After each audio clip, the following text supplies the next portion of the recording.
Welcome to exam विवेचना। तो दोस्तों, जैसा कि आप लोगों को पता है, हम अपने इस चैनल पर डिस्कस कर रहे हैं पीवाईक्यू सीरीज।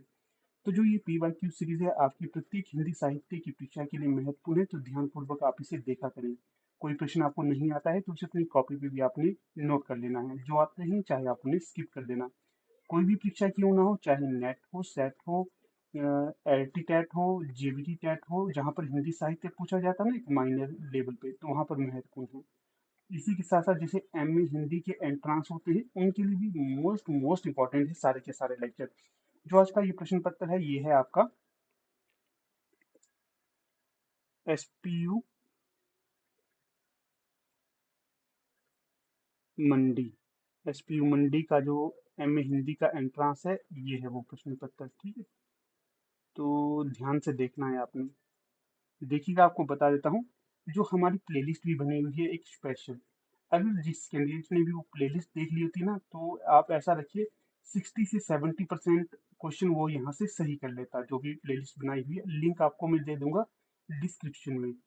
तो वहाँ पर लिंक है। भविष्य में कोई भी कैंडिडेट ऐसा है जो एमए हिंदी एंट्रांस की तैयारी करना चाहता है, या फिर उसके नियर डियर कोई ऐसे स्टूडेंट्स हैं जो तैयारी कर रहे हैं, तो उनके लिए आप बता सकते हो कि ये प्लेलिस्ट आप देख लीजिएगा। काफ़ी फायदा आपको हो जाएगा तैयारी हेतु एमए हिंदी के एंट्रांस के लिए। ठीक है, तो मुझे पूर्ण आशा है कि जो चीज़ें मैं आपको बता रहा हूँ, आपको काफ़ी समझ आ रही होगी इन चीज़ों की। तो जो ये प्रश्न पत्र हमें समय पर उपलब्ध करवाया है, ये दीपक राज जी हैं। तो इनका हम धन्यवाद ज्ञापित करना चाहते हैं कि समय रहते इन्होंने हमें ये प्रश्न पत्र उपलब्ध करवाया। वैसे तो इन्होंने मुझे कल ही ये प्रश्न पत्र सेंड कर दिया था, थोड़ा सा समय का अभाव था, जिस कारण कल ये वीडियो नहीं बना पाया। आज ये वीडियो में बना रहा हूँ। आप आराम से देखिएगा, तो बताइएगा किस तरह के आपको ये प्रश्न यहाँ पर लग रहे हैं। आपको हार्ड लग रहे हैं या फिर सरल लग रहे हैं। मैं या ये कहना चाहूंगा कि यहाँ पर आधा पोर्शन तो ऐसा था बिल्कुल सरल था, जो परंतु उसके पश्चात जो प्रश्न थे काफी कठिन मुझे लग रहे थे। ऐसा सोच रहा हूँ मुझे कि एमए हिंदी के एंट्रांस के लिए इतने टफ क्वेश्चन नहीं डालने चाहिए थे, क्योंकि इतना अगर आप हार्ड स्तर डाल देते हो तो थोड़ा सा जो मास्टर कैंडिडेट है उनके लिए मुश्किल हो जाता है।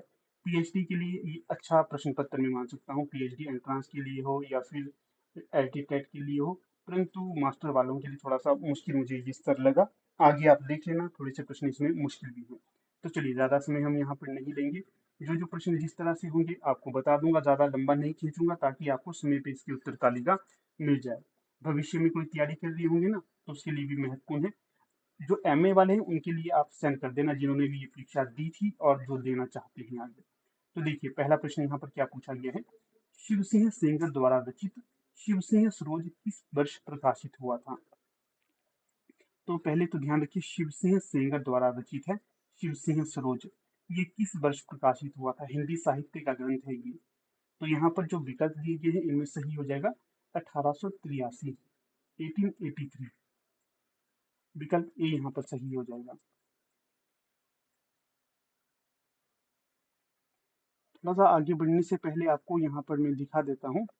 ये देखिए, हमारे हार्ड कॉपी नोट्स ये हैं। अगर आप में से कोई भी इंटरेस्टेड कैंडिडेट है जो इन हार्ड कॉपी नोट्स को लेना चाहता है, जैसे अगर आप लोग तैयारी कर रहे हैं एमए हिंदी एंट्रांस के लिए, या फिर तैयारी कर रहे हैं एलटी टेट के लिए, एलटी कमीशन के लिए, टीजीटी पीजी हिंदी के लिए, कोई भी परीक्षा हिंदी साहित्य से संबंधित होगी, तो उसके लिए आप ये नोट्स ले सकते हैं। काफी मददगार आपके लिए होंगे ये। यहाँ पर आपको 1500 प्लस मोस्ट एक्सपेक्टेड क्वेश्चन दिए गए हैं, जो प्रीवियस क्वेश्चन पर आधारित है। और जहाँ पर एक्सप्लेनेशन करनी है, तो वहाँ पर एक्सप्लेन भी किया गया है। तो मोस्ट इंपॉर्टेंट रहेंगे। कोई भी अगर आपकी हिंदी साहित्य की परीक्षा होगी, लेना चाहते हैं, तो आप ले सकते हो। यहाँ पर देखिए, व्हाट्सएप नंबर दिया गया है 76 517 294। इस पे आप व्हाट्सएप करिए। कोई भी क्वेरी होगी तो इस पे आपकी क्वेरी को सॉल्व कर दिया जाएगा। ठीक है, तो चलिए अपने प्रश्न पत्र की तरफ रुख करते हैं। प्रश्न संख्या 2, इसमें क्या पूछा गया है। तो यहाँ पर पूछा गया आपसे, डॉक्टर गणपति चंद्र गुप्त द्वारा रचित हिंदी साहित्य का इतिहास का क्या नाम है। तो इनके द्वारा जो रचित साहित्य है उसका क्या नाम होगा। तो वो होगा हिंदी साहित्य का वैज्ञानिक इतिहास। यहाँ पर सही विकल्प हो जाएगा सी।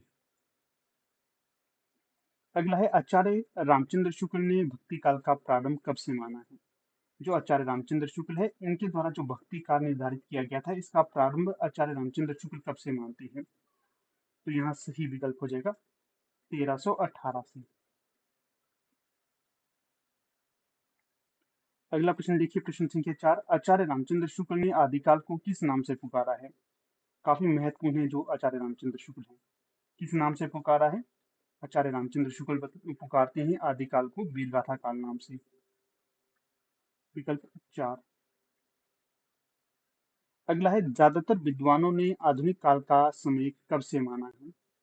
प्रश्न संख्या 5 में ये पूछा गया है, जो हिंदी साहित्य का आधुनिक काल है, इसके संबंध में ज्यादातर विद्वानों का क्या मत है कि आधुनिक काल की शुरुआत इस सन से हुई है, इस समय से हुई है?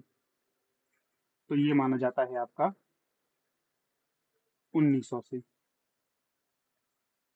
ठीक है, कईयों ने ये भी माना है 1857 भी माना है, परंतु जो पूर्णतः सत्य होगा तो वो 1900 से ही आधुनिक काल की शुरुआत मानी जाती है।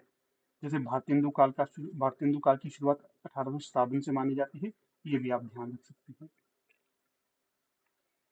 अगला है 6, आचार्य विश्वनाथ प्रसाद मिश्र ने रीतिकाल को क्या नाम दिया?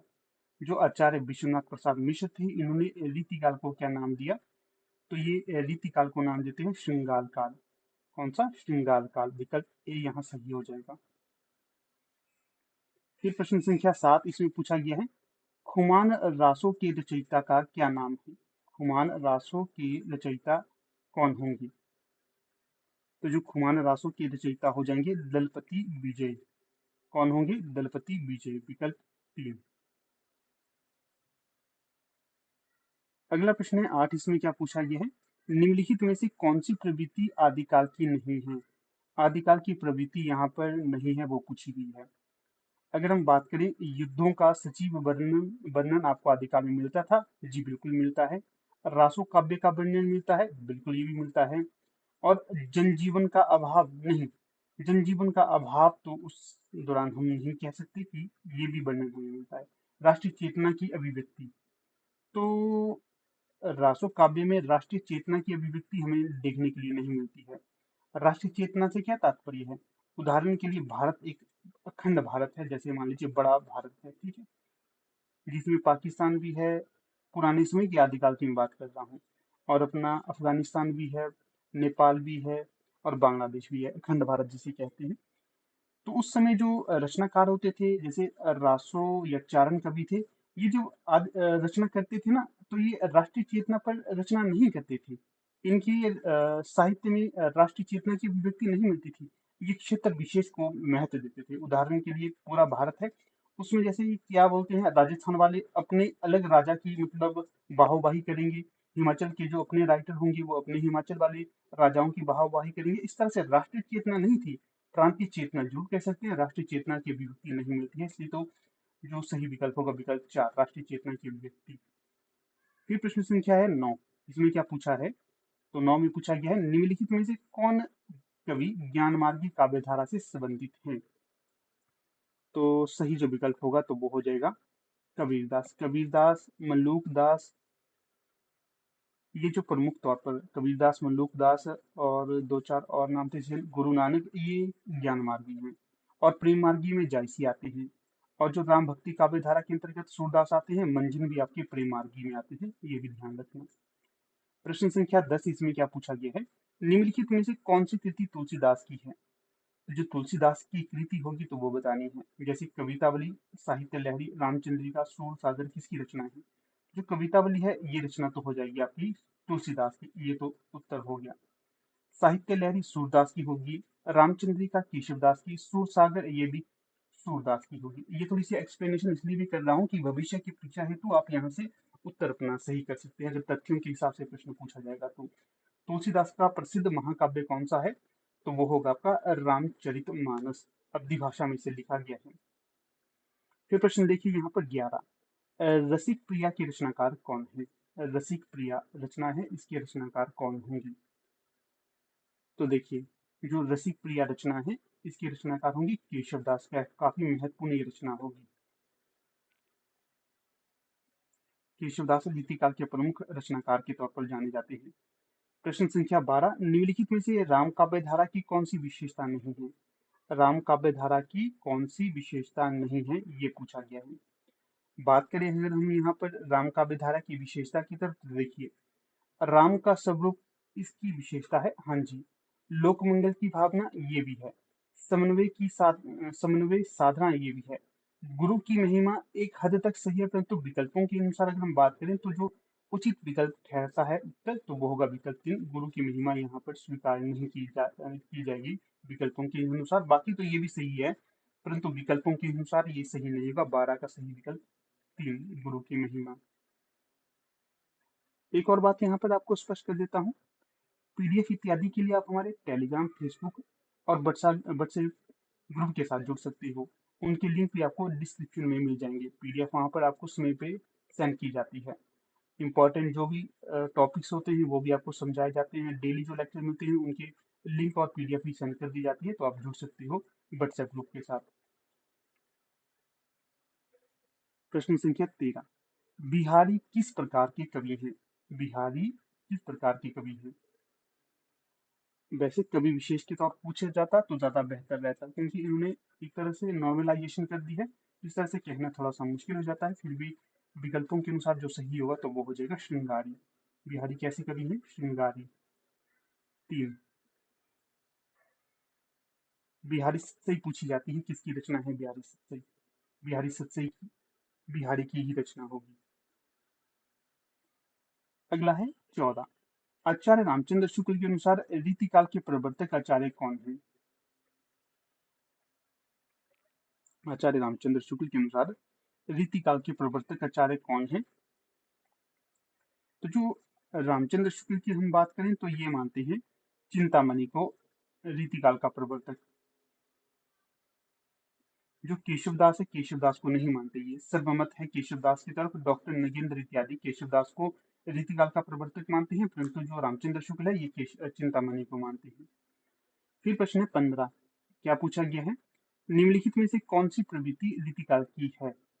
प्रवृत्ति कौन सी है रीतिकाल की? विकल्प में ब्रजभाषा की प्रधानता, वीरता की, ब्रजभाषा की प्रधानता ये है, वीरता की प्रवृत्ति ये भी है, श्रृंगारिकता ये भी है, और उपयुक्त सभी ये होगा सही विकल्प। ये सारी की सारी विशेषताएं हैं रीतिकाल की। ब्रजभाषा की प्रधानता मिलती है, वीरता की प्रवृत्ति मिलती है, और श्रृंगारिकता ये भी मिलती है।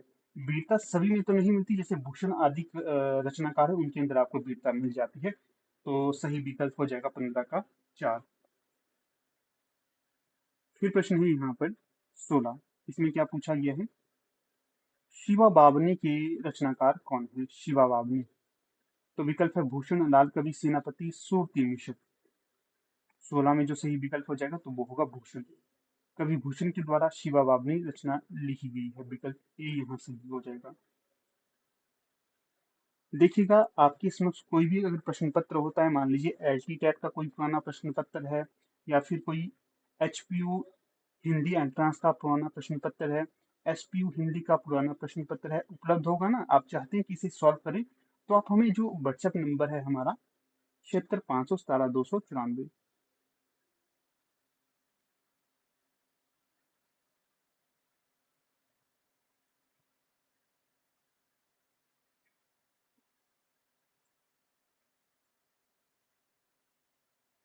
इस पे आप व्हाट्सएप कर लेना।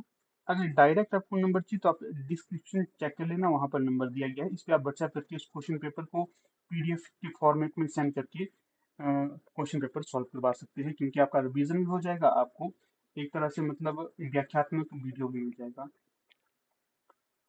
क्योंकि sharing is the best way of caring. अगर आप जितना ज्यादा शेयर करते हो उतना ज्यादा आप किसी की और की केयर करते हो और खुद की भी केयर करते हो। ठीक है, अगला देखिए 17, हिंदी साहित्य में आधुनिक युग के समय को किस नाम से जाना जाता है? हिंदी साहित्य में आधुनिक युग को किस हिंदी साहित्य में आधुनिक युग के समय को किस नाम से जाना जाता है? विकल्प में है प्रसाद युग, द्विवेदी युग, भारतेंदु युग, निराला युग। तो शुरुआती तौर पे कहा जाता तो ये भी बेहतर था। थोड़ा सा प्रश्न उन्होंने अटपटा बना दिया है, परंतु जो इसका वास्तविक उत्तर होगा तो वो होगा भारतेंदु युग। विकल्प 3। कुशव की अभिलाषा कविता के रचनाकार कौन है? तो जो विकल्प में है भारतेंदु हरिश्चंद्र, माखनलाल चतुर्वेदी, सूर्यकांत त्रिपाठी, निराला, रामधारी सिंह दिनकर।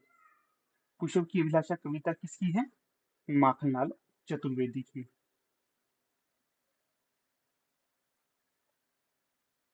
फिर देखिए अगला प्रश्न क्या है?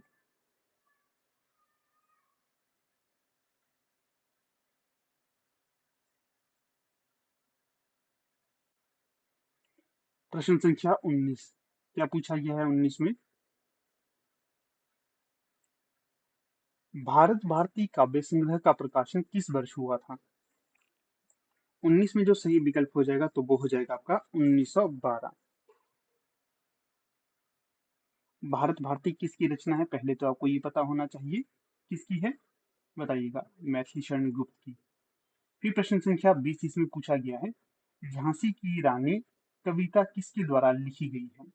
विकल्प में है मंडू भंडारी, कृष्णा सोवती, सुभद्रा कुमारी चौहान, महादेवी वर्मा। 20 में सही विकल्प कौन सा होगा? तो 20 में जो सही विकल्प होगा सुभद्रा कुमारी चौहान की रचना हो जाएगी झांसी की रानी। फिर प्रश्न है 21, क्या पूछा गया है? लहर किस प्रकार का काव्य है? तो जो लहर है, क्या ये गीति काव्य है, खंड काव्य है, महाकाव्य है, या फिर ललित काव्य है? जो लहर है ना, ये है गीति काव्य। किसका है ये, किसकी रचना होगी? तो जयशंकर प्रसाद की। फिर प्रश्न संख्या 22, कामायनी महाकाव्य में कितने सर्ग हैं? देखिए याद रखना है, जो कामायनी है ये क्या है, महाकाव्य है। इसमें सर्ग कितने हैं? 13, 12, 15, 18। तो जो कामायनी महाकाव्य है इसमें है 15 सर्ग। पहले भी प्रश्न पूछा गया है, जैसे मैं नोट्स की बात कर रहा हूँ ना, ये अधिकतर प्रश्न आपको नोट्स में मिलेंगे ही मिलेंगे। मैं कह रहा हूँ ना 70% जो प्रश्न पूछे गए हैं ये हमारे नोट से ही पूछे गए हैं। जिन्होंने नोट्स पढ़े होते तो उनको काफी मदद मिल जाती है यहाँ से। और एक प्रश्न आपसे ये भी पूछता हूँ, जो कामायनी महाकाव्य है इसका प्रथम और अंतिम सर्ग कौन सा है? फिर प्रश्न संख्या है 23, क्या पूछा गया है?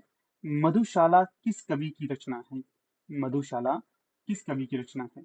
मधुबाला, मधुशाला, मधुकलश, ये तीन बता देता हूँ। तो विकल्प में है सुमित्रानंद पंत, हरिवंश राय बच्चन, माखनलाल चतुर्वेदी, नागार्जुन। 23 का जो सही विकल्प होगा तो वो होगा हरिवंश राय बच्चन। मधुशाला, मधुबाला, मधुकलश, ये हरिवंश राय बच्चन की रचना हो जाएगी। फिर है 24, कवि नागार्जुन का वास्तविक नाम क्या था? जो कवि नागार्जुन है इनके वास्तविक नाम का पूछा गया है, क्या होगा? विकल्प में है वैद्य सिंह मिश्र, वैद्य गुप्त, वैद्यनाथ सिंह, वैद्यनाथ मिश्र। 24 में जो सही विकल्प हो जाएगा तो वो हो जाएगा वैद्यनाथ मिश्र।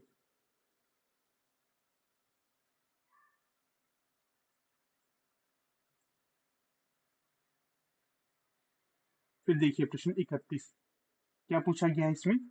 हिंदी का प्रथम नाटक किसे माना गया है? अलग अलग मत के हिसाब से ये है, परंतु जो यहाँ पर विकल्प जो दिए हैं उसके हिसाब से देखिए, नील देवी, अंजू देवी, अंधेर नगरी, या फिर नहुष। जो प्रथम नाटक माना जाता है ये माना किसने है? तो ये भारतेंदु हरिश्चंद्र ने माना है कि जो नहुष उनके पिता हैं जो गिरधर दास, उनके द्वारा लिखा गया था नहुष नामक प्रसिद्ध नाटक, और इसे ये प्रथम नाटक भी स्वीकार करते हैं। इसलिए डी सही विकल्प हो जाएगा यहाँ। फिर प्रश्न है 30, इसमें क्या पूछा गया है?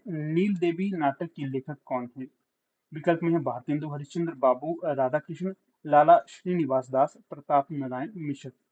तो जो नील देवी नाटक है इसके नाटककार होंगे भारतेंदु हरिश्चंद्र। विकल्प ए। अंधेर नगरी जो नाटक है इन्हीं का ही होगा ये। फिर प्रश्न है 29, जैनेन्द्र किस प्रकार के उपन्यासकार हैं? जो जैनेन्द्र हैं क्या ये सामाजिक है, राजनीतिक है, मनोविश्लेषणवादी है, या फिर आंचलिक है? तो जो जैनेन्द्र होंगे ये मनोविश्लेषणवादी उपन्यासकार के तौर पर जाने जाते हैं। विकल्प 3 सही होगा यहाँ। फिर है 28, पूछा गया है मुंशी प्रेमचंद के उपन्यास गोदान का प्रकाशन कब हुआ था? पहले तो आपने ये ध्यान रखना कि जो मुंशी प्रेमचंद का उपन्यास है गोदान महाकाव्य माना जाता है ये, ठीक है, उपन्यास विधा की रचना है। जो दिए गए विकल्पों के अनुसार कोई भी सही नहीं होगा, ना ही 1930 है, ना ही 1931 है, ना ही 1932 है, ना ही 1933 है। जो इसका माना जाता है 1936, गोदान 1936। तो जो विकल्प में कहीं पर भी नहीं है। कई कई जगह ये 1935 भी स्वीकार किया जाता है। अगर 1935 हो तो हम उसे स्वीकार कर लेते, परंतु जो सही उत्तर होगा तो 1936 ही होगा। इसका आप क्लेम कर सकते हैं। जो भी आपको गलत लग रहा है ना, जो मैं बता रहा हूँ, तो उस पर आप क्लेम कर सकते हैं। इसका सही उत्तर होगा 1936। अगर आपको क्लेम करने के लिए सोर्स चाहिए तो वो मैं आपको सेंड कर दूंगा। प्रश्न संख्या 27, ठेठ हिंदी का ठाठ उपन्यास के लेखक कौन है? ठेठ हिंदी का ठाठ ये उपन्यास विधा की रचना है। इसके लेखक कौन होंगे? क्या ये हरिऔध है, देवकी नंदन खत्री हैं, बालकृष्ण भट्ट हैं, या फिर जयशंकर प्रसाद हैं? तो जो ठेठ हिंदी का ठाठ उपन्यास है इसकी उपन्यासकार होंगे हरिऔध। अगला देखिए 26, हिंदी का पहला मौलिक उपन्यास किसे माना जाता है? पहला मौलिक उपन्यास, विकल्प में है भाग्यवती, परीक्षा गुरु, नूतन ब्रह्मचारी, श्यामा स्वपन। तो सही जो विकल्प हो जाएगा 26 का, तो वो हो जाएगा आपका परीक्षा गुरु। लाला श्रीनिवास दास का ये उपन्यास होगा और आचार्य रामचंद्र शुक्ल इसे मानते हैं, तो सही विकल्प यही होगा। 1882 इसका समय हो जाएगा, ये भी आपको ज्ञात होना चाहिए। फिर कई बार देखिए ये भी माना जाता है 1970, 1877 इसका प्रकाशन वर्ष है। भाग्यवती ये किसका उपन्यास होगा बताइएगा? श्रद्धा राम खिलौरी का है ये। परंतु मौलिक तो नहीं कहेंगे, परंतु समय के अनुसार कहते तो ये विकल्प हो जाता, परंतु ये सही नहीं है। सही विकल्प होगा विकल्प 2, शिक्षा गुरु।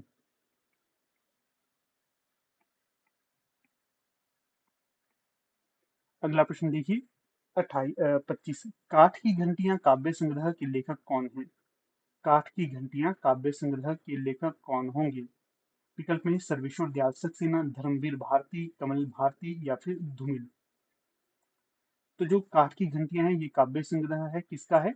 सर्वेश्वर दयाल सक्सेना का। विकल्प ये यहाँ पर सही हो जाएगा।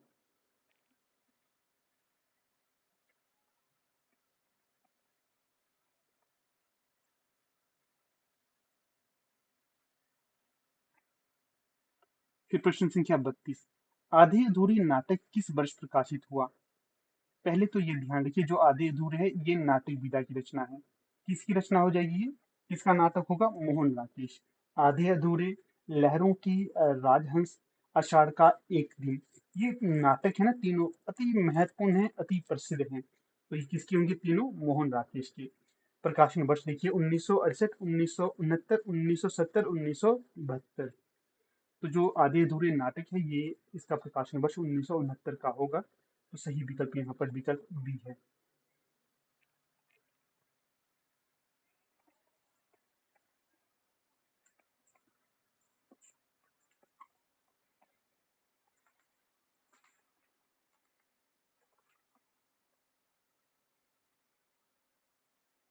फिर अगला प्रश्न देखिएगा यहाँ, प्रश्न संख्या 33, क्या पूछा गया है? उसने कहा था कहानी के लेखक कौन है? उसने कहा था कहानी के लेखक कौन होंगे? विकल्प में है, पहले याद रखिए विधाएं याद रखनी है, माधवराव सप्रे, यशपाल, महेंद्र भल्ला, या फिर चंद्रधर शर्मा गुलेरी। ये काफी प्रसिद्ध है ये। चंद्रधर शर्मा गुलेरी की कहानी हो जाएगी उसने कहा था। बुद्धू का कांटा, सुख में जीवन, उसने कहा था, ये तीनों इनकी प्रसिद्ध कहानियां हैं। और माधवराव सप्रे जो हैं इनकी कहानी है एक टोकरी भर मिट्टी। यशपाल की प्रसिद्ध कहानी है पर्दा, ये भी ध्यान रखिए। अगला प्रश्न देखिए 34, इसमें पूछा गया है प्रेमचंद की अंतिम कहानी कौन सी है? मुंशी प्रेमचंद है, इनकी अंतिम कहानी कौन सी है? बाकी तो देखिए बड़े घर की बेटी, बूढ़ी काकी, दो बैलों की कथा, कफन, मंत्र इत्यादि प्रसिद्ध इनकी कहानियां हैं। परंतु जो अंतिम कहानी की बात करें तो सही विकल्प हो जाएगा यहाँ पर विकल्प 3, कफन। फिर प्रश्न है यहाँ पर 35, बंग महिला का पूरा नाम क्या था? बंग महिला का पूरा नाम क्या था? विकल्प में है राजेंद्र बाला घोष, मृदुला गर्ग, कृष्णा सोबती, मनु भंडारी। तो 35 में सही विकल्प हो जाएगा राजेंद्र बाला घोष बंग महिला का पूरा नाम था। फिर है प्रश्न संख्या 36, अशोक के फूल के लेखक कौन है? अशोक के फूल किस लेखक का निबंध संग्रह है? विकल्प में है आचार्य रामचंद्र शुक्ल, हजारी प्रसाद द्विवेदी, बाल मुकुंद गुप्त, या फिर आचार्य महावीर प्रसाद द्विवेदी।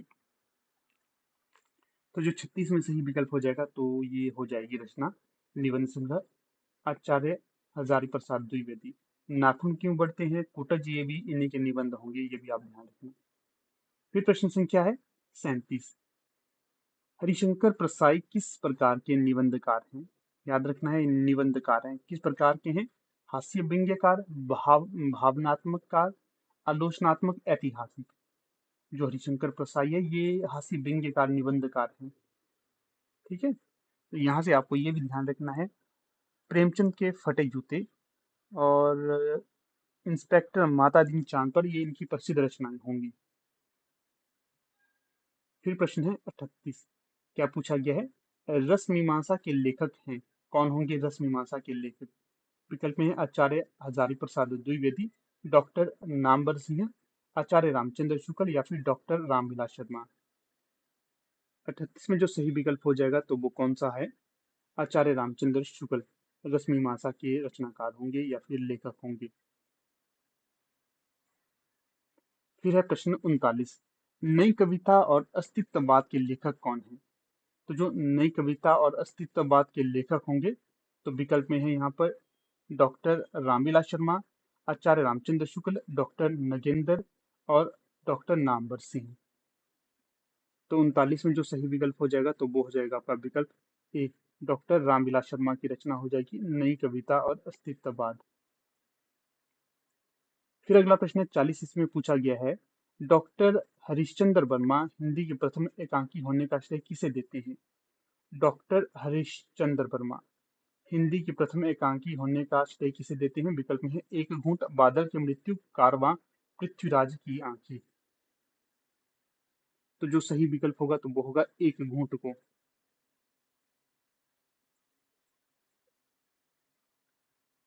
फिर प्रश्न संख्या 41। हरिवंश राय बच्चन की आत्मकथा का क्या नाम है? तो जो इनकी आत्मकथा प्रसिद्ध है तो वो कौन सी है? विकल्प में है मेरी आत्म कहानी, मेरा जीवन प्रवाह, मेरी आत्मकथा, या फिर क्या भूलूं क्या याद करूं। तो इनकी ये आत्मकथा हो जाएगी क्या भूलूं क्या याद करूं। जो इनकी आत्मकथा है ना, ये कितने भागों में विभाजित है? 4 भागों में विभाजित है। क्या भूलूं क्या याद करूं, निर्का निर्माण, फिर बसेरे से दूर, 10 द्वार से सोपान तक। अगला देखिए 42। रेखाचित्र एवं संस्मरण का जनक किसे माना जाता है? रेखाचित्र और संस्मरण का जनक किसे माना जाता है? विकल्प में है पदम सिंह शर्मा, जय भगवान गोयल, रांगिया राघव, प्रभाकर माचवे। 42 में सही विकल्प बताना है आपको। तो जो 42 का सही विकल्प हो जाएगा ना, तो वो हो जाएगा आपका विकल्प ए, पदम सिंह शर्मा। अगला प्रश्न देखिए 43। फाइटर की डायरी किस विधा की रचना है? देखिए जोर देता हूं ना मैं, आप तो सीधा सीधा कर लेंगे डायरी विधा की रचना है। तो डायरी विधा की रचना नहीं है ये। किस विधा की है? क्या ये रिपोर्टाज है, संस्मरण है, रेखा चित्र है? देखिए ये है रिपोर्टाज। और किसका रिपोर्टाज होगा ये? मैत्रेयी पुष्पा का।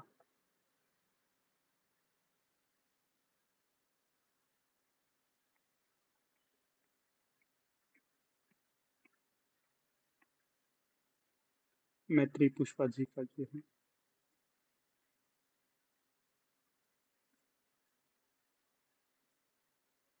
एक सेकंड आप वेट करिएगा।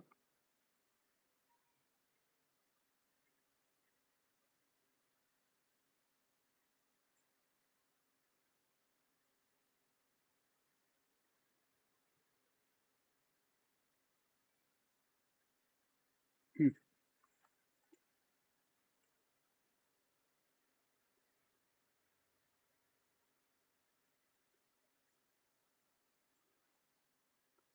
तो रिपोर्टाज यहाँ पर सही विकल्प हो जाएगा। ठीक है, मैत्री पुष्पा। यहाँ पर थोड़ा सा मैं आपको मैत्री पुष्पा की अन्य रचनाएं भी बता देता हूँ, ताकि इनका नाम आया है तो आगे आगे प्रश्न पूछा जाएगा तो आप सही कर लेंगे। तो जैसे इनकी रचनाएं हैं, चिन्हार, गोमा हंसती है, ललमनिया तथा अन्य कहानियां, पियरी का सपना, और बेतवा बह रही है, जो पहले ये कहानी संग्रह थी। आगे जो ये उपन्यास होंगे, बेतवा बहती रही, इदम नमम, चाक, झूला नट, अलमा कबूतरी, अग्न पाखी, बिजन, कहीं ईसुरी फाग, त्रिया हट, गुनाह बेगुनाह, ये इनके प्रसिद्ध उपन्यास है।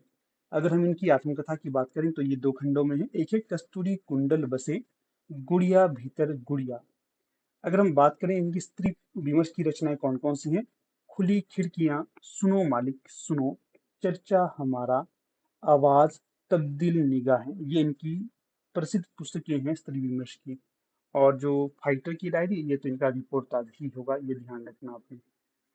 और इससे पूछा जाएगा कि इनके, चलिए खैर इतना गहरा गहरा प्रश्न तो नहीं पूछा जाएगा, कभी भी पूछा जाएगा तो। अगला प्रश्न, हिंदी को संघ की राजभाषा घोषित किया गया।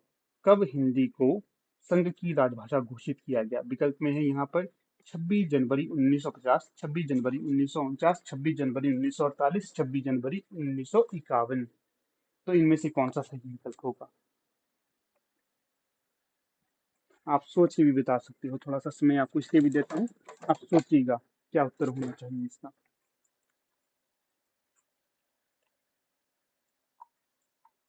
लगभग हम यहाँ पर जो भी प्रश्न डिस्कस करेंगे ना, आगे कोई भी परीक्षा आपको क्यों ना हो, वहाँ पर आपको डायरेक्ट इनडायरेक्ट ये प्रश्न देखने के लिए मिलेंगे। आपको सोचने का टाइम भी देता हूँ ताकि आपका थोड़ा सा हल्का फुल्का दिमाग भी यहाँ पर लग जाए।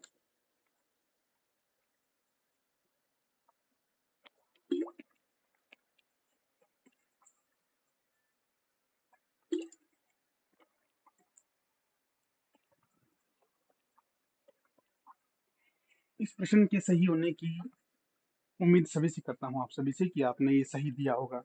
तो चलिए खैर अब मैं बता देता हूँ।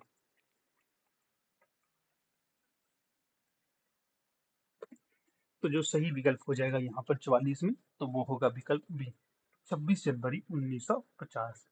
जो भी प्रश्न आपसे पूछा जाता है तो उत्तर देने की कोशिश करें सभी।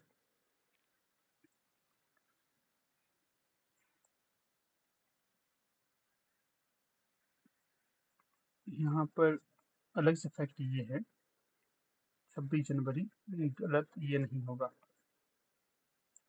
26 जनवरी 1950 ये है उत्तर इसका। 26 जनवरी 1950।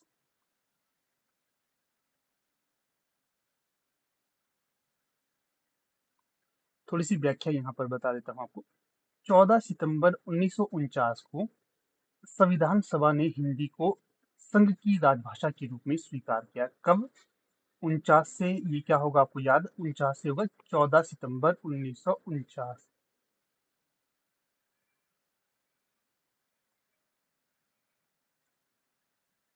14 सितंबर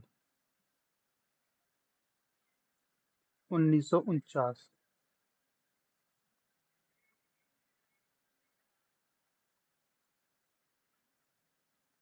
इस दिन स्वीकार किया गया था, राजभाषा के रूप में स्वीकार किया था। यह निर्णय 26 जनवरी 1950 को भारतीय संविधान के लागू होने के साथ प्रभावी भी हुआ था। ठीक है, ये भी आप ध्यान रखिएगा। फिर अगला प्रश्न यहाँ पर देखिएगा आप लोग, प्रश्न संख्या 45, निम्नलिखित में से प्रयोजनमूलक हिंदी की कौन सी विशेषताएं हैं? प्रयोजनमूलक हिंदी की विशेषताएं यहाँ पर पूछी गई थी। अनुप्रयुक्तता, ये तो है। भाषिक विशिष्टता, ये भी है। वैज्ञानिकता, ये भी है। इस आधार पर सही जो विकल्प हो जाएगा विकल्प 4, ये सभी। फिर प्रश्न है 46, निम्नलिखित में से प्रयोजनमूलक हिंदी का प्रमुख प्रकार कौन सा है? प्रयोजनमूलक हिंदी का प्रमुख प्रकार कौन सा है? विकल्प में है प्रशासनिक, वाणिज्यिक, तकनीकी, या फिर ये सभी। तो 46 में जो सही विकल्प होगा तो ये होगा, प्रशासनिक भी है, वाणिज्यिक भी है, तकनीकी भी है, इसलिए सही विकल्प विकल्प 4, ये सभी। फिर 47, इसमें पूछा गया है आपसे, बैंकों में हो रहा कार्य प्रयोजनमूलक हिंदी के किस प्रकार का उदाहरण है? बैंकों में हो रहा कार्य प्रयोजनमूलक हिंदी के किस प्रकार का उदाहरण है? विकल्प में है वाणिज्यिक, साहित्यिक, प्रशासनिक, या फिर विधि एवं कानूनी। तो सही जो होगा विकल्प 47 का, तो वो होगा विकल्प ए, वाणिज्यिक। बैंकों में हो रहा प्रयोजनमूलक हिंदी कार्य जो है, ये प्रयोजनमूलक हिंदी की किस प्रकार का उदाहरण है? तो ये वाणिज्यिक होगा। प्रश्न संख्या 48 इसमें पूछा गया है, पत्र लेखन टिप्पण प्रयोजनमूलक हिंदी के किस प्रकार के अंतर्गत आते हैं? तो विकल्प में है यहाँ पर वैज्ञानिक, विज्ञापन, वाणिज्यिक या फिर प्रशासनिक। तो 48 का सही जो विकल्प होगा प्रशासनिक।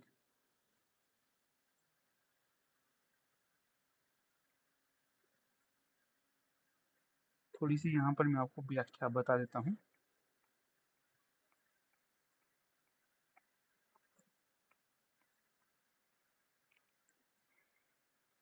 पत्र लेखन क्या होता है, आपसे ये पूछा जा सकता है।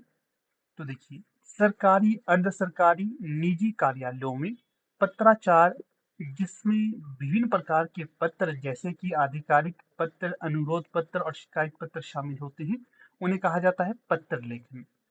अगर कई बार यह प्रश्न आपसे पूछा जाए, टिप्पण, टिप्पण क्या होता है? सरकारी कार्यालयों में किसी मुद्दे पर राय व्यक्त करने या सलाह देने के लिए टिप्पणियां लिखना, इसे टिप्पण कहते हैं। संक्षेपण, ये क्या होता है संक्षेपण? तो संक्षेपण है लंबे दस्तावेजों को संक्षिप्त रूप में प्रस्तुत करना, इसे संक्षेपण कहा जाता है। अगर ये हो कि प्रारूपण किसे कहते हैं, दस्तावेजों को तैयार करना और उनका प्रारूप बनाना, इसे प्रारूपण कहा जाता है। ये भी आप ध्यान रखिएगा, डायरेक्ट इनडायरेक्ट पूछे जा सकते हैं ये प्रश्न आपसे।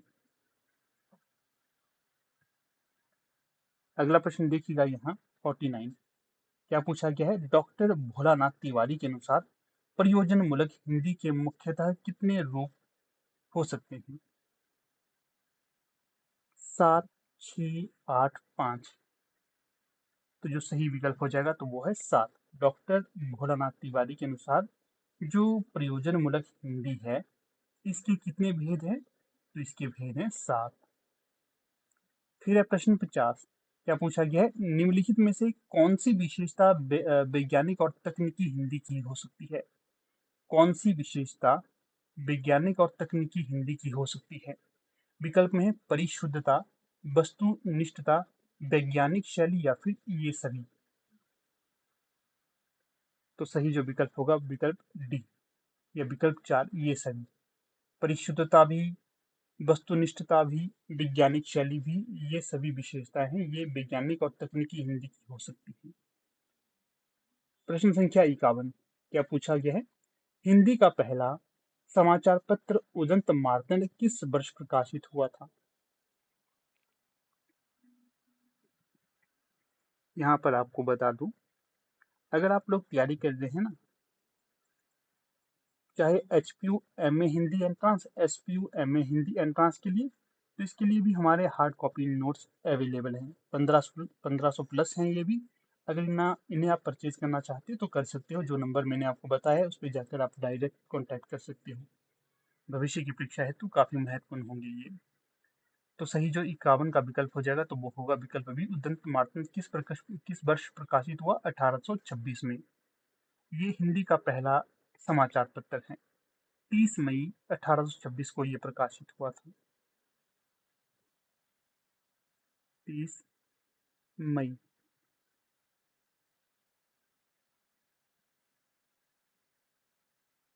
30 मई 1826 को ये प्रकाशित हुआ था, और यह पंडित जुगल किशोर शुक्ल द्वारा कलकत्ता से प्रकाशित किया गया था।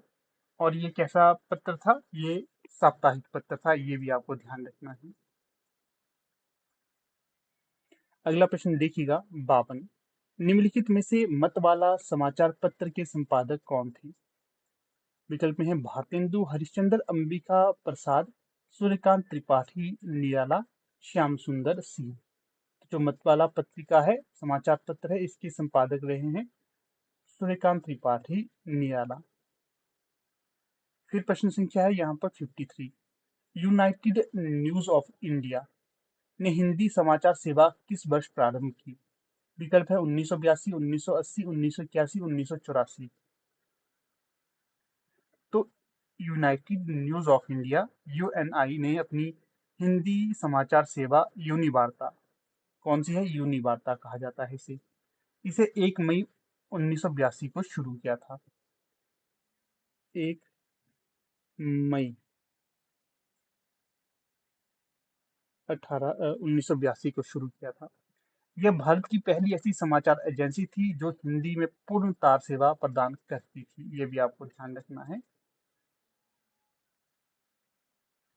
इसी के साथ साथ वैसे तो मुझे नहीं लगता ये प्रश्न पूछा जा सकता है, फिर भी बता दूं। इसके बाद 5 जून 1992 को, 5 जून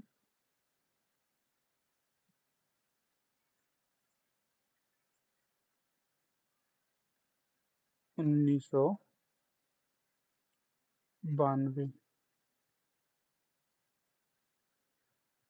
5 जून 1992 से उर्दू में भी शुरू किया गया था ये प्रोग्राम।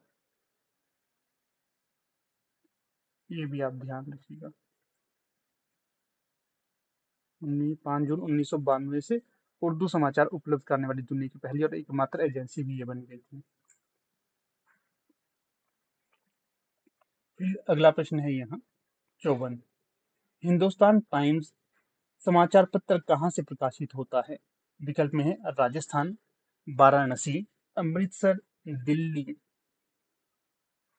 तो 54 में जो सही विकल्प होगा तो वो हो जाएगा हिंदुस्तान टाइम्स पत्र। ये कहाँ से दिए गए विकल्पों में से सही होता है? तो ये हो जाएगा आपका न्यू दिल्ली। इसी के साथ साथ कुछ और शहर भी जहाँ से ये प्रकाशित होता है, जैसे कि आपका दिल्ली हो गया, न्यू दिल्ली, मुंबई, लखनऊ, पटना, चंडीगढ़ और रांची।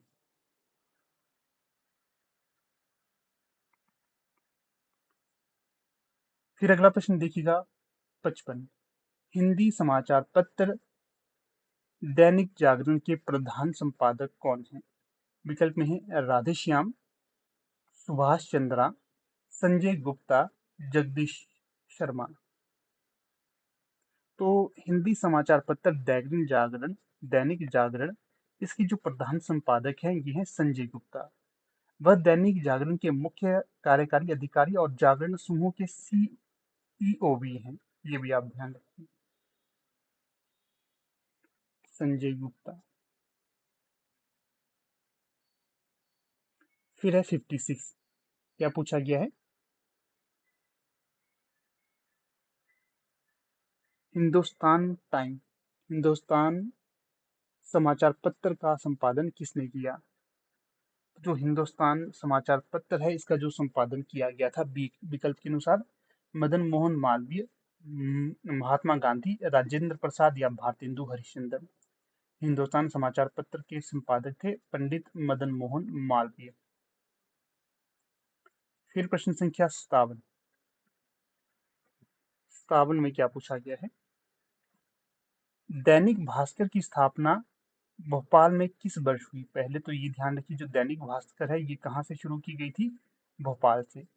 कब से ये शुरू की गई थी? 1957, 1958, 1959, 1956। तो यहाँ जो सही विकल्प होगा दैनिक भास्कर भोपाल से निकली, मध्य प्रदेश। और कब निकली? 1958 में। फिर है 58। पंजाब केसरी का प्रारंभ 1965 में, कब? 1965 में किसने करवाया? विकल्प में श्रीकांत, लाला जगत नारायण, विद्यालंकार, भवेश दत्त झा। तो जो पंजाब केसरी का प्रारंभ 1965 में किया था लाला जगत नारायण जी के द्वारा। एक प्रश्न यहाँ से आपको एक और देता हूँ। जो हमारी हिमाचल की प्रसिद्ध पत्रिका है या समाचार पत्र है, दिव्य हिमाचल, इसकी संपादक कौन है? कब ये संपादित की गई थी और किस जिले से ये संपादित की जाती है? ये भी आप कमेंट जरूर करना। चाहे गूगल करिए, चाहे जो मर्जी करिए। प्रश्न संख्या 59। विज्ञापनों में दी गई सामग्री पर कौन सी संस्था नजर रखती है?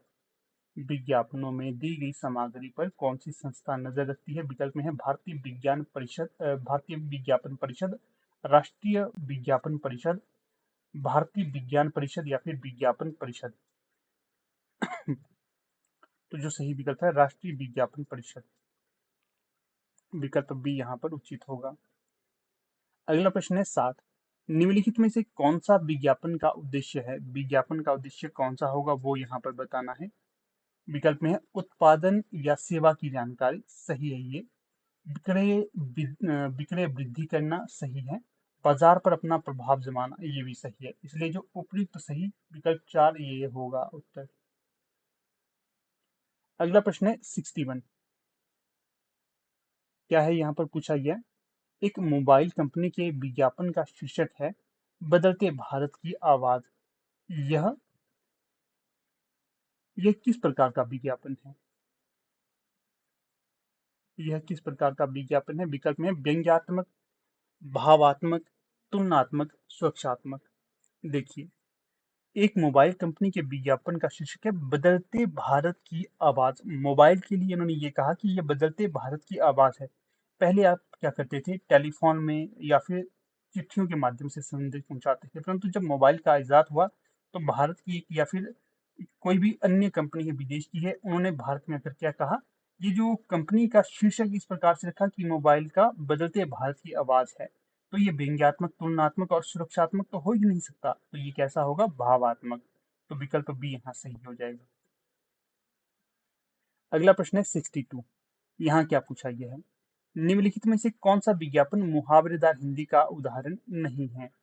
कौन सा ऐसा विज्ञापन है जो मुहावरेदार हिंदी का उदाहरण नहीं है? तो 62 की अगर हम बात करते हैं, पहला मुहावरा क्या है?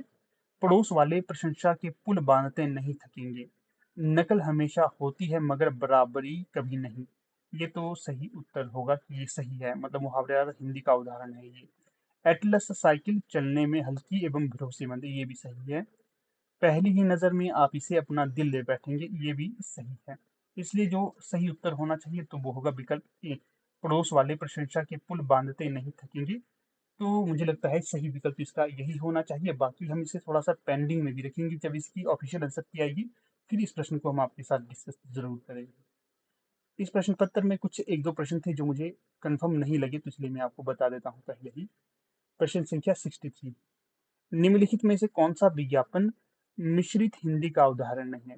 कौन सा विज्ञापन मिश्रित हिंदी, मतलब मिली हुई हिंदी का उदाहरण नहीं, जिसमें दो लैंग्वेज होती हैं, जैसे हिंदी अंग्रेजी, हिंदी उर्दू, हिंदी पंजाबी इत्यादि। तो विकल्प देखिए, आप अपने परिवार को कैसे स्वस्थ एवं प्रसन्न रख सकते हैं।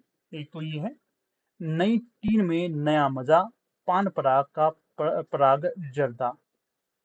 दूसरा है आंखें बंद कर टाइम स्टार चुनिए, लीजिए प्रेसिडेंट मीटिंग पूल बुल, ये है। तो इस हिसाब से देखिए, यहाँ पर जो ये तो इसका उत्तर नहीं होगा और ना ही ये होगा।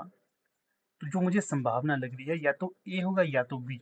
अगर मैं जाऊंगा तो मैं जाऊंगा प्रश्न संख्या विकल्प ए के अनुसार।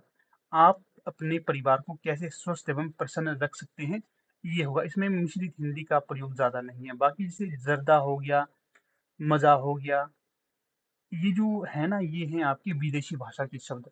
और यहाँ पर टाइम स्टार देखिए, यहाँ पर प्रेसिडेंस मीटिंग देखिए, ये है विदेशी भाषा। इसलिए विकल्प ए यहाँ पर सही उत्तर होगा 63 का। अगला प्रश्न है 64। निम्नलिखित में से कौन सा विज्ञापन प्रश्नवाचक नहीं है? विज्ञापन से भी यहाँ पर काफी प्रश्न लिए गए थे, इसी से ही जो प्रश्न पत्र का स्तर है काफी मुश्किल हो जाता है, क्योंकि जो मास्टर्स वाले हैं थोड़ा सा मुश्किल होता है इन्हें ये पार्ट सॉल्व करना। निम्नलिखित में से कौन सा विज्ञापन प्रश्नवाचक नहीं है? प्रश्नवाचक मतलब जहां पर क्वेश्चन मार्क लगा होता है, इस तरह से नहीं है। पहला क्या है, मनोरमा आज हर महिला को क्यों पसंद है? प्रश्नवाचक है ये। सर दर्द से परेशान है कौन?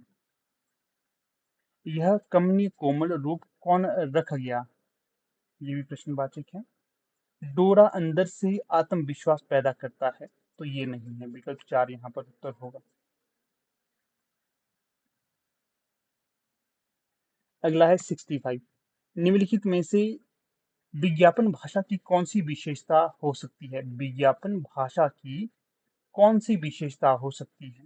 विकल्प में है आकर्षक क्षमता, प्रभावोत्पादकता, विक्रयशीलता या फिर उपयुक्त सभी।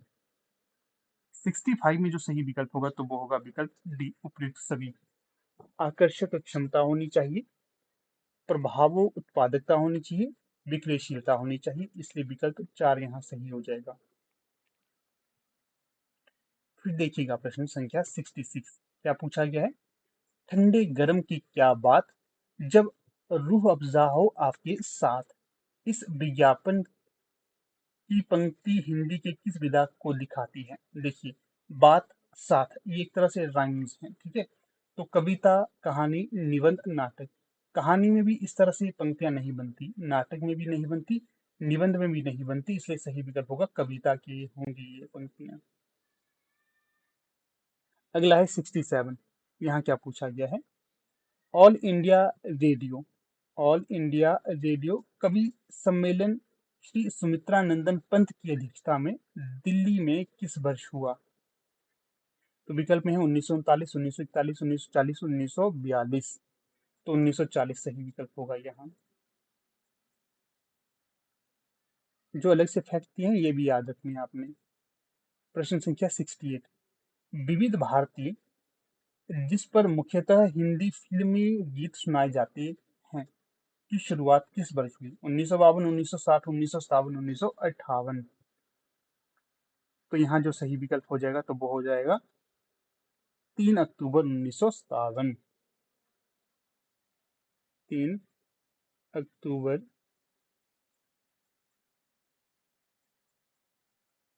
1957। फिर है 69। क्या पूछा गया है? रेडियो की भाषा कैसी होनी चाहिए? रेडियो की भाषा कैसी होनी चाहिए? अलंकारिक, क्लिष्ट, मुहावरेदार, सरल एवं बोलचाल की। तो जो जितनी सरल रेडियो की भाषा होगी उतना जो श्रोता है उन्हें समझने में आसानी होगी। दिख तो ये सकता नहीं, सिर्फ सुनी सकते नहीं, सिर्फ सरल एवं बोलचाल की भाषा होनी चाहिए रेडियो की। 69 का जो सही विकल्प होगा विकल्प डी। अगला प्रश्न है 70।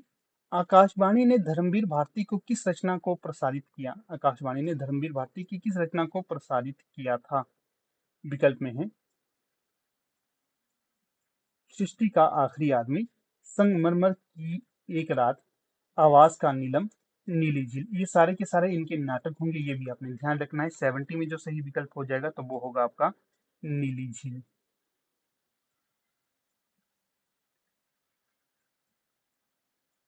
अगला प्रश्न देखिए 71। दूरदर्शन पर प्रकाशित हिंदी धारावाहिक नाटक अंजू दीदी के लेखक कौन है? पहले तो आपको ये ध्यान होना चाहिए कि जो अंजू दीदी है ये है आपकी नाटक विधा की रचना, और ये दूरदर्शन पर प्रकाशित धारावाहिक भी था, हिंदी धारावाहिक, ठीक है। और जो मोहन राकेश, उपेंद्र नाथ अश्क, यशपाल या फिर मनु भंडारी। तो इसके नाटककार होंगे उपेंद्र नाथ अश्क, विकल्प 2। फिर प्रश्न है 72। भगवती चरण वर्मा, भगवती चरण वर्मा के उपन्यास चित्रलेखा पर किस नाम से फिल्म बनी? विकल्प में है पहेली, चित्रलेखा, मान अपमान, पाथेर पांचाली। तो जो सही विकल्प यहाँ पर होगा 72। तो चित्रलेखा से ही यहाँ पर फिल्म बनी थी। नाम भी है उपन्यास का चित्रलेखा और फिल्म का नाम भी चित्रलेखा ही था। अगला प्रश्न देखिए 73। मनु भंडारी की कहानी यही सच है के आधार पर कौन सी फिल्म बनाई गई? विकल्प है यही सच है, मौसम, रजनीगंधा, महाभारत। तो यहाँ पर यही सच नहीं होगा, यहाँ पर होगा रजनीगंधा, विकल्प 3। ये अधिकतर प्रश्न मैंने आपको बताए थे पहले ही, जैसे विज्ञापन हो गया, थोड़े से रेडियो, इसके नहीं बताए थे। बाकी आपको लगभग 70% आपको पहले ही करवा दिया गया था। अगला है 74। आंधी फिल्म कमलेश्वर के किस उपन्यास पर आधारित है? पहले तो ये ध्यान रखना है कि जो आंधी नामक फिल्म है ये कमलेश्वर की उपन्यास कौन से? विकल्प में है वही बात, आगामी अतीत, तीसरा आदमी, काली आंधी। जो काली आंधी है ना उपन्यास, इसके आधार पर बनाई गई थी आंधी फिल्म, कमलेश्वर का ये उपन्यास होगा। फिर प्रश्न है यहाँ पर 75। इसमें क्या पूछा गया है? प्रसिद्ध हिंदी धारावाहिक रामायण का पहला प्रसारण किस चैनल में किया गया था? DD metro, Sun TV, Doordarshan या फिर स्टार प्लस।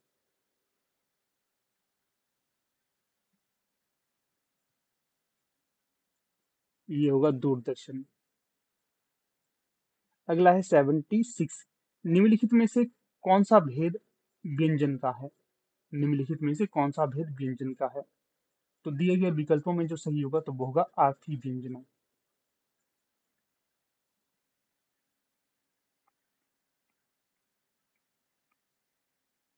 अगला देखिए 77।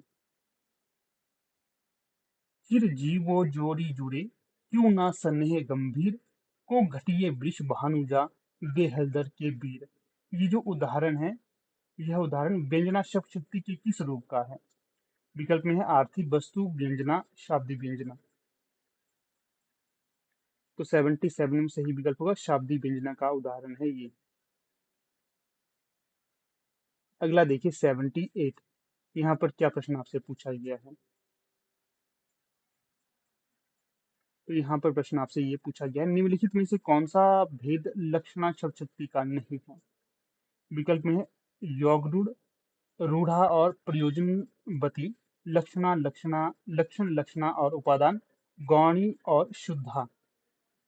78 में जो सही विकल्प होगा तो वो होगा विकल्प 3, लक्षण लक्षणा और उपादान। ये जो भेद है ये लक्षणा शब्द शक्ति का नहीं है। बाकी योग, रूढ़ी, रूढ़ा और प्रयोजनवती, गौड़ी और शुद्धा ये तीनों ही लक्षणा शब्द शक्ति के भेद होंगे। 78 का सही विकल्प 3। फिर प्रश्न है 79। क्या पूछा गया है? आचार्य आनंद वर्धन के अनुसार काव्य के कितने हेतु हो सकते हैं? विकल्प में है 1, 2, 3, 6। तो 79 का जो सही विकल्प होगा तो वो होगा विकल्प ए। जो मुख्य आधार पर आचार्य आनंद वर्धन थे, इन्होंने प्रतिभा को ही काव्य का हेतु माना है। तो इस आधार पर मैं विकल्प ए की तरफ जाऊंगा। ठीक है, ए, प्रतिभा को ही इन्होंने काव्य हेतु माना।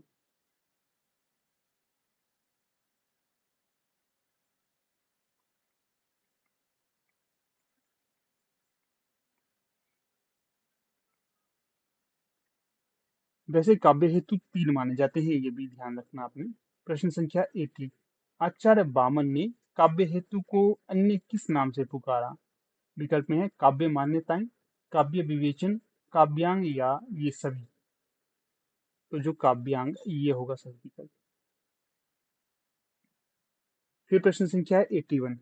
यहाँ पर क्या पूछा गया है? आचार्य दंडी ने काव्य हेतु को सर्वाधिक महत्व दिया, किस काव्य हेतु को? प्रतिभा, अभ्यास, उत्पत्ति या फिर ये सभी। तो प्रतिभा, अभ्यास, उत्पत्ति, इन सभी को काव्य हेतु जो है ये जो आचार्य दंडी महत्व देते थे। अगला है यहाँ पर 82। इसमें क्या पूछा गया है? 82 में पूछा गया है आचार्य भामा के अनुसार काव्य का प्रयोजन कौन सा है? विकल्प में है धर्म, काम, अर्थ या फिर ये सभी। धर्म, काम, अर्थ और मोक्ष, इन चारों को काव्य का प्रयोजन माना आचार्य भामा के द्वारा, याद रखिएगा। फिर प्रश्न है यहाँ 83।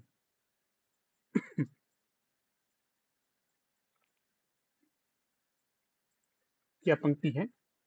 तेन ब्रूमः सहृदया मनः प्रीतियो प्रीतियो तत्व स्वरूपम। काव्य प्रयोजनों के विषय में किस विद्वान का ये कथन है?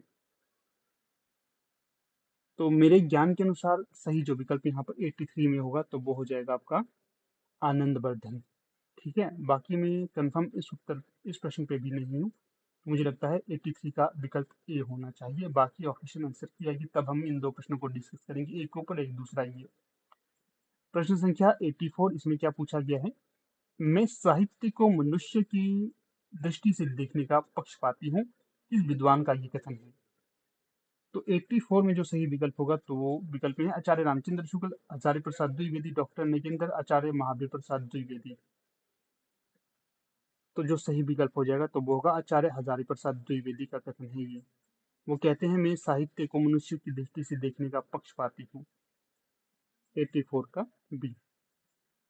प्रश्न संख्या 85। जस संपत्ति आनंद अति दूरी तन डारि खोई, होत कवि ततें चतुरई, जगत राग बस सोई। काव्य प्रयोजन के विषय में किस कवि का कथन है ये? विकल्प में कुलपति, देव, मतीराम, भूषण। तो ये पंक्ति जो होगी तो वो होगी आपकी भूषण की। अगला है 86। काव्यालंकार ग्रंथ के रचनाकार कौन है? विकल्प में है दंडी, ममत, भर्तमुनि, भामह। काव्यालंकार ग्रंथ है, इसके रचनाकार कौन होंगे? तो ये हो जाएंगे भामह। 86 का 4 भामह। अगला प्रश्न अगर देखते हैं तो 87, इसमें क्या पूछा गया है? रसात्मक वाक्यम काव्यम किस आचार्य का कथन है? विकल्प में है आचार्य भामह, आचार्य विश्वनाथ, आचार्य वामन, पंडित जगन्नाथ। वाक्यम रसात्मकम काव्यम, इस तरह से पंक्ति थी, उन्होंने थोड़ा सा हिंदी कर दिया। रसात्मक वाक्य काव्य है, ये किस आचार्य ने कहा? तो विश्वनाथ के द्वारा कहा गया है। अगला है 86, इसमें क्या पूछा गया है? ज्ञान राशि के संचित कोश का नाम साहित्य है, किस विद्वान का ये कथन होगा? विकल्प में है आचार्य रामचंद्र शुक्ल, आचार्य हजारी प्रसाद द्विवेदी, आचार्य महावीर प्रसाद द्विवेदी, आचार्य चिंतामणि। ज्ञान राशि के संचित कोश का नाम साहित्य है, तो ये कथन कहा गया था आचार्य महावीर प्रसाद द्विवेदी के द्वारा। विकल्प 3। फिर प्रश्न है 89। निम्नलिखित में से कौन सा काव्य का लक्षण है? निम्नलिखित में से कौन सा काव्य का लक्षण है? विकल्प में है रसात्मक वाक्यम, शब्द और अर्थ का संयोग, रमणीयता, या फिर ये सभी। तो जो काव्य का लक्षण है, रसात्मक वाक्य भी है, शब्द और अर्थ का संयोग भी है, रमणीयता भी है, इस आधार पर विकल्प 4 ये सभी। फिर प्रश्न है यहाँ पर 90। क्या पूछा गया है? संधि कितने प्रकार की होती है? तो संधि 3, 5, 2 या 4। संधि कितने प्रकार की होती? 3 प्रकार की। स्वर संधि, व्यंजन संधि, विसर्ग संधि। प्रश्न संख्या 91। क्या पूछा गया है? निम्नलिखित में से कौन सा उदाहरण स्वर संधि का है? देखिएगा, जगत धन नाथ, विसर्ग व्यंजन संधि। जगत धन ईश, व्यंजन। सती धन ईश, ये है आपका स्वर संधि का उदाहरण। और तपधन बन, ये विसर्ग संधि का उदाहरण है। फिर है प्रश्न संख्या 92। निम्नलिखित में से कौन सा उदाहरण व्यंजन संधि का नहीं है? देखिए, भानु धन उदय, ये है आपका स्वर संधि का, तो ये उत्तर हो जाएगा। दिक धन गज, व्यंजन। बाक धन मय, व्यंजन। सत धन आनंद, व्यंजन। फिर प्रश्न है 93। निम्नलिखित में से कौन सा उदाहरण अव्ययी भाव समास का है? विकल्प में देखिए, मनमाना, बैलगाड़ी, निडर, नीलगाय। तो यहाँ पर सही विकल्प कौन सा होगा?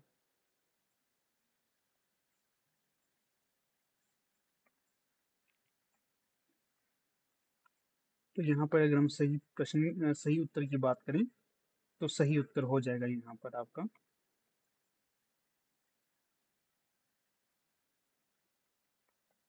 93 में नीडर, ये अव्ययी भाव है। मनमाना, बैलगाड़ी, ये होंगे तत्पुरुष, और नीलगाय ये होगा आपका कौन सा? कर्मधारय।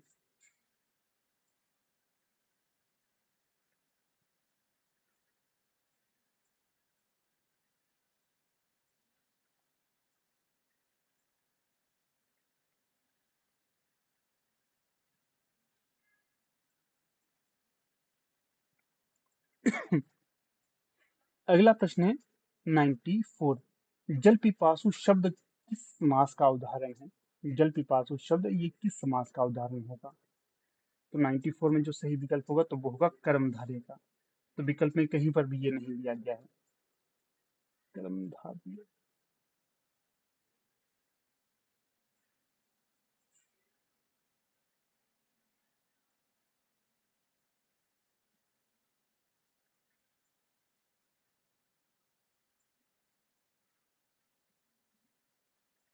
तो इस प्रश्न पे भी आप क्लेम कर सकते हैं।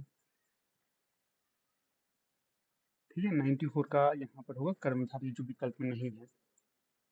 अगला है 95। इसमें क्या पूछा गया है? भूतकाल के कितने भेद माने जाते हैं?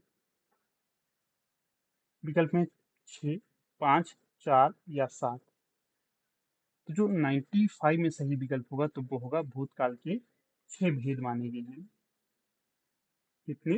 6। अगर पूछा जाएगा कौन कौन से हैं, तो देखिए, सामान्य भूतकाल, आसन भूतकाल, पूर्थ भूतकाल, अपूर्थ भूतकाल, सांक्र दग्ध भूतकाल, हेतु मद भूतकाल, ये होंगे 6 भेद। अगला प्रश्न है 96। गोलियां चल रही होंगी, गोलियां चल रही होंगी, वर्तमान काल के, एक तो वर्तमान काल में है ये, और वर्तमान काल के किस भेद का उदाहरण है ये? अज्ञात, संदिग्ध, अपूर्ण या सामान्य। संदिग्ध है ना ये, होंगी की जब बात कर रहे हैं तो संदिग्ध हो जाता है, इसलिए इसका सही विकल्प होगा विकल्प 2, संदिग्ध। अगला है 97। निम्नलिखित में से कौन सा उदाहरण अज्ञात भविष्य काल का है? अज्ञात भविष्य काल का विकल्प में है, मैं पुस्तक पढ़ूंगा, कदाचित मोहन पढ़े, आप अवश्य आइएगा, आपका भला हो। अज्ञात भविष्य काल क्या होता है ये आपको बता देता हूँ। किसी कार्य को भविष्य में करने का आदेश या इच्छा या सुझाव देना, ये होता है अज्ञात भविष्य। यह काल वाक्य में भविष्य में होने वाले कार्य को दर्शाता है, लेकिन यह भी बताता है कि वह कार्य अनिवार्य रूप से होना चाहिए, यह या व्यक्ति से किसी कार्य करने के लिए कहा जाए। तो यहाँ पर अगर हम ये सारे पढ़ते हैं ना, तो क्या होगा? आप अवश्य आइएगा, ये होगा इसका उत्तर। मैंने आपको व्याख्या भी बता दी। फिर देखिए प्रश्न संख्या 90। अर्थ के अनुसार वाक्य के कितने प्रकार होते हैं? विकल्प में 6, 8, 9 या 7। अर्थ के अनुसार वाक्य के कितने प्रकार होते हैं? तो 98 में जो सही विकल्प हो जाएगा तो वो हो जाएगा आपका 8। अगर ये पूछा जाएगा 8 कौन कौन से हैं, तो देखिएगा, पहला है विधानवाचक, दूसरा है निषेधवाचक, तीसरा है प्रश्नवाचक, चौथा है आज्ञावाचक, पांचवा है विस्मयादि बोधक विस्मयादि वाचक, छठा है संकेतवाचक, सातवां है इच्छावाचक, आठवां है संदेहवाचक। ये 8 हैं। अगला प्रश्न देखिए 99। माता पिता का कहना मानो, माता पिता का कहना मानो किस प्रकार का वाक्य है ये?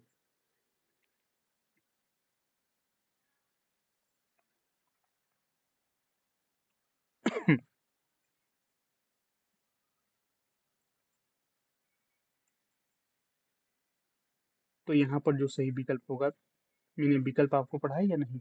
विधानार्थक है, ये इच्छा बोधक है, संदेह सूचक है, या फिर आज्ञार्थक है?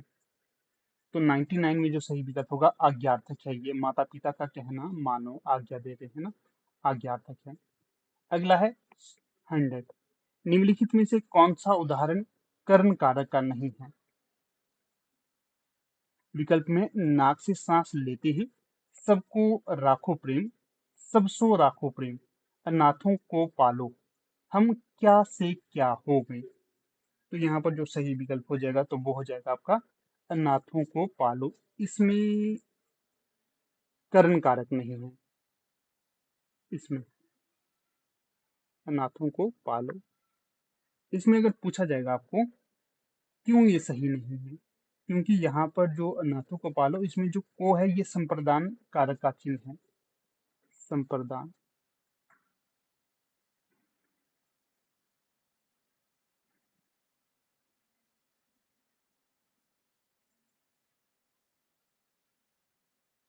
संप्रदान कारक,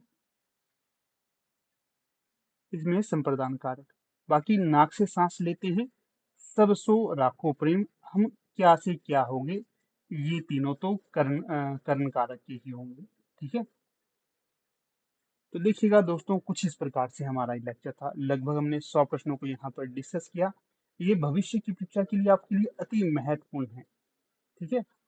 और अगर वीडियो अच्छा लगा हो तो अवश्य इसे लाइक शेयर और चैनल को आपने सब्सक्राइब करना है। इसी के साथ साथ अगर अभी तक आप हमारे टेलीग्राम, व्हाट्सएप और फेसबुक इत्यादि ग्रुप्स और पेजेस के साथ नहीं जुड़े हैं तो उनके साथ भी जुड़िए। उनके लिंक भी आपको डिस्क्रिप्शन में मिल जाएंगे। जो मैं कह रहा था बात, जो एमए एंट्रांस है, एमए हिंदी एंट्रांस के लिए तैयारी कर रहे हैं, तो उनके लिए प्लेलिस्ट डिस्क्रिप्शन में दे दी है मैंने। भविष्य में कोई भी उसकी तैयारी करेगा तो उसके लिए आपने देखना है, मोस्ट मोस्ट इम्पॉर्टेंट है। एल टेट हो, एल कमीशन हो, यूजीसी नेट हो, इनके लिए भी आपको प्लेलिस्ट अलग से बनाकर दी गई है, उन्हें भी आप देख सकते हो। भविष्य के लिए बहुत बहुत बहुत ज़्यादा महत्वपूर्ण होंगे ये सारी चीज़ जो मैं आपको बता रहा हूँ। लगभग हमारी ये मैराथन क्लास है, काफ़ी तथ्य एक्स्ट्रा भी मैंने आपको बताए। तो बाकी अब यहाँ पर अपनी वीडियो का समापन कर लेते हैं। आप लोग वीडियो को अंत तक देखते रहे, इसका बहुत बहुत धन्यवाद। जाने से पहले आपको फिर से एक बार अपने नोट्स में लिखा देता हूँ। ये देखिए हमारे हार्ड कॉपी नोट्स हैं। कोई भी इंटरेस्टेड कैंडिडेट हो, किसी भी परीक्षा की तैयारी क्यों ना कर रहा हो, उनके लिए ये मोस्ट मोस्ट मोस्ट इंपॉर्टेंट है। बाकी देखिए जो नोट्स थे ना, यहाँ से 70+ क्वेश्चन पूछे गए थे, ध्यान से अगर देखोगे आप तो, डायरेक्ट इनडायरेक्ट। ऐसे ही अगर आपको नोट्स से लाभ मिलता है तो अवश्य आपको एक बार परीक्षा से पहले इन नोट्स को पढ़ना चाहिए। एटी टेट के लिए, एटी कमीशन के लिए, एमए हिंदी एंट्रांस के लिए, सभी परीक्षाओं के लिए मोस्ट इंपॉर्टेंट है ये। कोई भी क्वेरी अगर नोट से लेने से संबंधित है तो 76 517 294 ये हमारा व्हाट्सएप नंबर है। इसमें आप व्हाट्सएप करिए, आपको सारी जो भी क्वेरी होगी इसको सॉल्व करने की कोशिश की जाएगी। तो धन्यवाद।